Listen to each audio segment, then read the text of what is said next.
Hoje eu quero falar um pouquinho sobre a espiritualidade e alegria. Por que eu escolhi esse tema?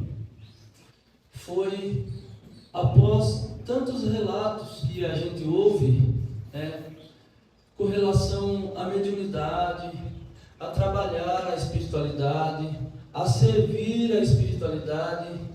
Então, muitas vezes, em muitos desses encontros com as pessoas, nos nossos atendimentos, aqui na colônia, na casa do Pai Joaquim da Luanda, o que nós encontramos hoje são muitos médiuns em desequilíbrio, e eu brinco de uma forma carinhosa, muitos médiuns fugindo do servir, fugindo de trabalhar a sua espiritualidade. E por que muita gente está fugindo, tentando se esconder da sua espiritualidade? Eu costumo brincar assim: fugir da espiritualidade é a mesma coisa que se esconder da sua mãe dentro do guarda-roupa. Ela sempre vai te achar, é o primeiro lugar que ela vai te procurar. E que criança que já não se escondeu da mãe, já não viveu essa experiência? E a espiritualidade é essa mãe aí. E por que fugir? Eu vou explicar o porquê dessa fuga. A espiritualidade, ela vem sendo passada e pregada dentro de muitos centros espíritas e até espiritualistas como um fardo, né? Como algo pesado, como algo dolorido, como algo que massacra, que faz doer. Essa é a visão passada pela espiritualidade. E muitas vezes o pessoal procura uma casa espírita, com N problemas. Eu cito um exemplo maior para mim, é o Zélio Fernandino de Moraes, que é o senhor que fundou a Umbanda. A Umbanda veio no Brasil através da pessoa desse médium, que foi levado na Federação Espírita por uma situação que ele estava passando, visto como esquizofrenia, como loucura, mas não tinha nada disso. Ele era simplesmente um médium que precisava aprender aquilo que ainda faltava dentro dele, precisava ser direcionado, e foi o que aconteceu. E há milhares de pessoas agindo dessa forma hoje, com esse medo, sendo taxada de doente, né? A esquizofrenia é a palavra assim que mais ecoa. Eu já cheguei a ouvir de padre, quando um avô chegou para o padre e falou: essa criança tinha perdido a mãe, em torno de 5, 6 anos de idade. A criança ela já tem uma visão maior e ampla da espiritualidade, muito mais do que o adulto, porque ela ainda está pura e neutra. E quando esse avô falou para o padre que o menino tinha visto a mãe sentado na mesa, almoçando junto com eles, a primeira coisa que o padre falou para esse avô: espírito não existe, isso é esquizofrenia, essa criança está louca. Foi essa a resposta do padre. E dessa forma, muitos médiuns vagando hoje sobre a terra, não sabem o que fazer com a sua mediunidade, não sabem como iniciar o seu serviço mediúnico. Mas como eu disse há pouco, os centros espíritas hoje, quando a pessoa chega em todo esse desequilíbrio, o que fazem? Simplesmente coloca na mão dessa pessoa um combo de livros, Evangelho segundo o Espiritismo, Livro dos Médiuns, Livro dos Espíritos, obras póstumas. Está aqui.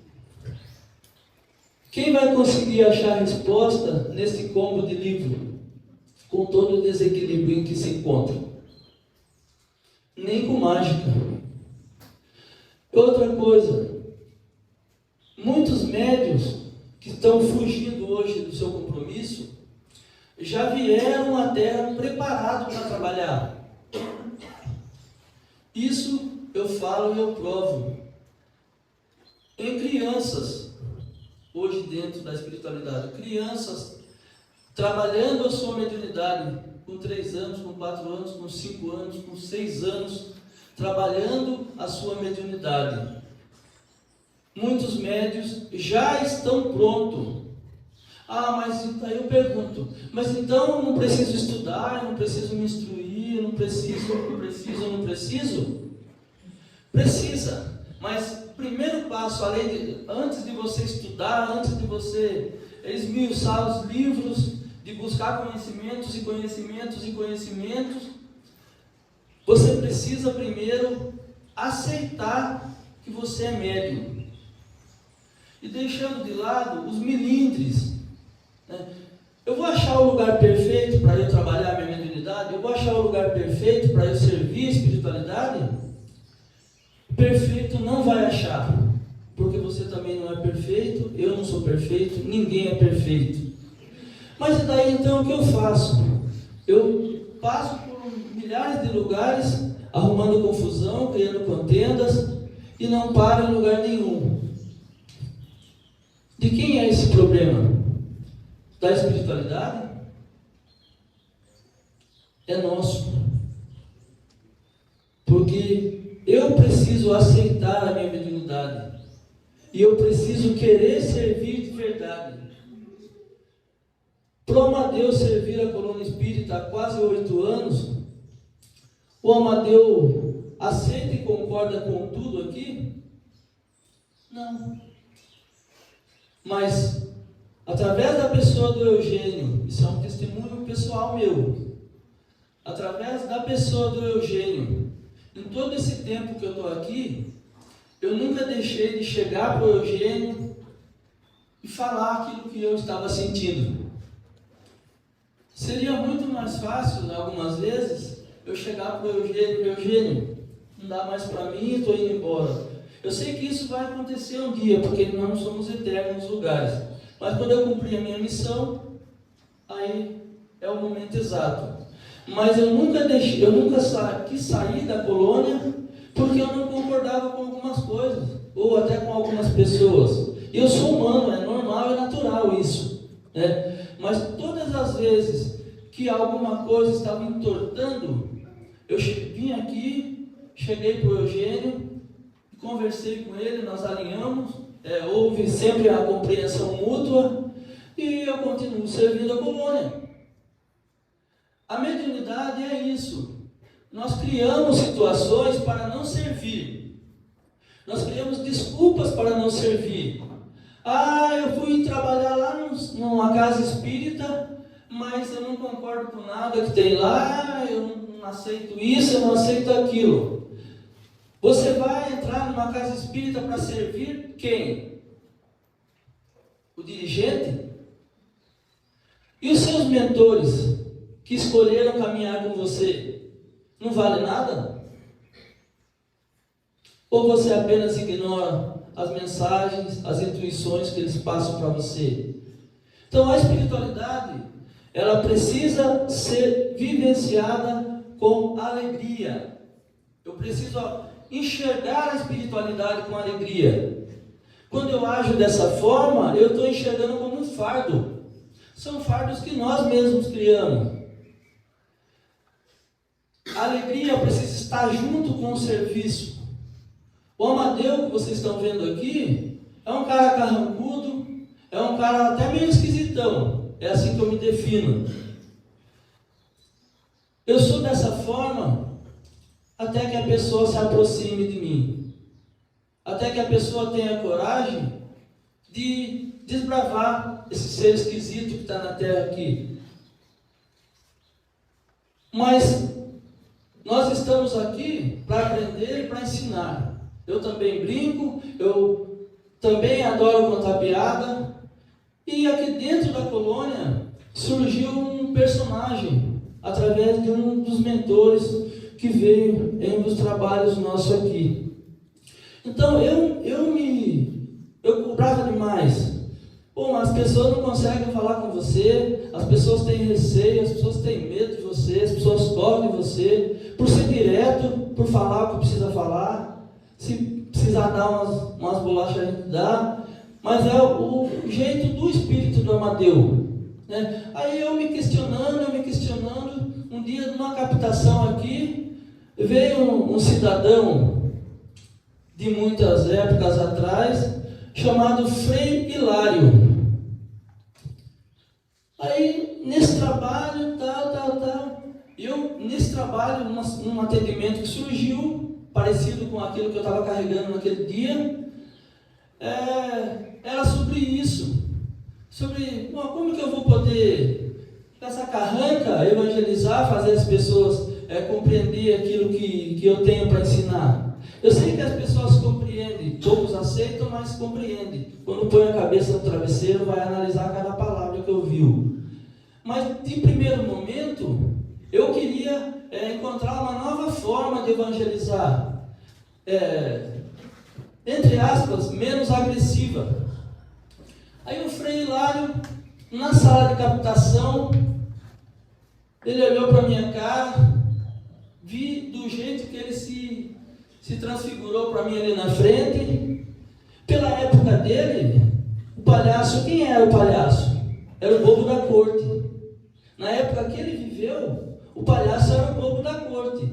Então esse Frei Hilário se apresentou para mim com uma bata, uma paramenta franciscana e o chapeuzinho do bobo da corte. E aí eu continuei questionando, falei, esse negócio está esquisito, Aí ele olhou para mim, ele falou, pinta a sua cara. Pinta a sua cara. E nesse dia nasceu esse outro personagem que hoje eu venho utilizando para evangelizar de uma forma diferente, que é um palhaço. Né? Hoje eu até viria de palhaço aqui, mas ainda não vai faltar oportunidade. Então, tudo isso para dizer da alegria. Falei, mas o que tem a ver o palhaço com a espiritualidade? O palhaço, ele representa a alegria. O palhaço, não importa como esteja o interior dele, ele vai fazer você rir. Ele vai tirar de você um sorriso, mesmo que você esteja com dificuldade de sorrir. E a espiritualidade, ela usa todas as ferramentas e dons que nós trazemos para que a gente utilize aqui, cada um da sua forma. Como que eu vou evangelizar? Como que eu vou assumir minha mediunidade? Eu tenho medo, eu tenho receio, eu tenho dúvida. Se eu tenho dúvida, eu tenho que buscar esclarecimento. Mas o primeiro passo é aceitar e confiar em você. Espiritualidade também é alegria. Eu posso ser um excelente médium, eu posso brincar, eu posso fazer as pessoas rir, eu posso ser eu de verdade.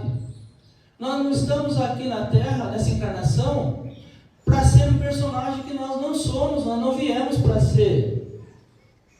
A única coisa que a espiritualidade pede para cada um de nós, para que nós sejamos verdadeiros e honestos conosco mesmo. E nós vivemos uma desonestidade tamanha. Nós nos auto-enganamos. Nós mentimos para nós mesmos. Nós criamos conversas fiadas na nossa mente e nós acreditamos nessa conversa fiada com relação à mediunidade. Eu vivo inventando desculpa para não servir. Eu insisto em enxergar a espiritualidade como um fardo pesadíssimo, quando ela não é, nunca foi e nunca vai ser. Então você que é médium, você que está aqui hoje, que é médium, talvez muito mais do que eu, muito mais do que qualquer um dos guardiões que estão na colônia. Você que está vindo aqui hoje pela primeira vez, eu deixo aqui um grande convite para você. Além da colônia espírita ser uma porta escancarada para abraçar e acolher os médios, existem milhares de casas espíritas e espiritualistas excelentes por aí. E digo mais, tem gente caminhando na terra, esperando a energia das suas mãos para ser curada. Que forte isso, né? Você já parou para pensar? Então, se atente para isso. Se aceite e assuma a sua espiritualidade e olhe para ela como uma alegria. Você não precisa deixar de ser quem você é para ser um dos melhores médiuns da face da terra. Você veio pronto e preparado para isso. mas precisa acreditar, confiar em você. E leve hoje daqui essa frase: tem alguém na terra esperando a energia das suas mãos para receber a cura, através da sua força, através dos mentores que caminham com você. Se hoje, aqui dentro da colônia, através da vidência, cada um que está aqui pudesse ver o que eu estou vendo, pode ter certeza que você assumiria imediatamente a sua espiritualidade. E eu posso falar com convicção, com certeza, que do seu lado está o seu mentor. Aí do seu lado. E para acomodá-los, eu precisaria do dobro ou até o triplo de cadeiras para poder acolher todos esses espíritos, esses mentores que estão aqui hoje. E do seu lado está o seu. Pode ter certeza que a partir de hoje o seu caminho muda. Mas assuma a sua espiritualidade, assuma a sua vida e faça jus ao tempo que Deus se dedicou em te criar. Graça, paz e luz a todos nós.